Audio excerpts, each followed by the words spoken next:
this a good property investment opportunity? It's 9 flats and 3 commercial units, all for under £1 million. So let's have a look at this deal. I'm Mike Frisby and I've been investing in property for over 20 years. I help others buy deals like this. I help them structure the deal so that they don't need loads of cash and that they can then acquire this property. So if you want to get involved in property, then don't forget to give me a follow.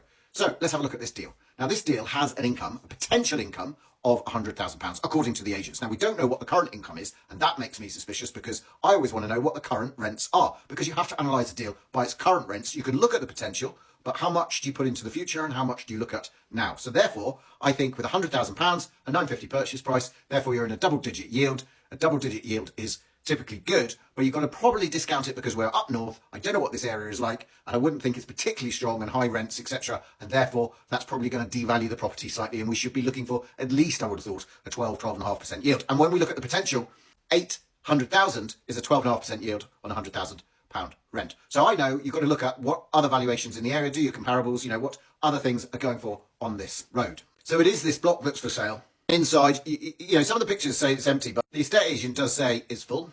So they're just a very bog standard level of flat. The one beds go for 450, and there's some houses as well, and this commercial space. It actually looks to be a kitchen and bathroom showroom. So if you want to renovate upstairs, you can utilise the products from the shop below. Anyway, so where did we get to with this property? We got to the fact that I feel that they're selling this on potential rather than actuals, and you've got to look at the actuals. And quite often, a lot of people, because the reason they're not advertising is that because the yield will be low and therefore people won't be looking at it. So they're trying to get people to look at this and saying that there's a potential. You've got to be confident and do your own research as to look into whether you can get that rent that they're talking about, which is around 100,000 a year. Or could you get even more by doing other things to the building? I think this is a little bit toppy for the area. I haven't done the key analysis on the area, but just getting a feel for the different parts of the country that I have by looking at properties across the UK, I'd say this is a bit toppy, and you want to be getting it down below 800,000, and then you might start thinking this is a deal. So why don't you go and have a look at this property, do your own analysis, and let me know whether you think this is a deal or no deal. But in the current state and at that price, to me, it's not quite a deal, so you need to negotiate hard. And if this sticks on the market, you can start to think about creative finance, which if you're interested in understanding how to do creative finance on deals like this, then comment creative and we'll be in touch and we can connect and we can have a little chat about how I can progress your property investment career. So don't forget to give me a follow for more interesting property stories.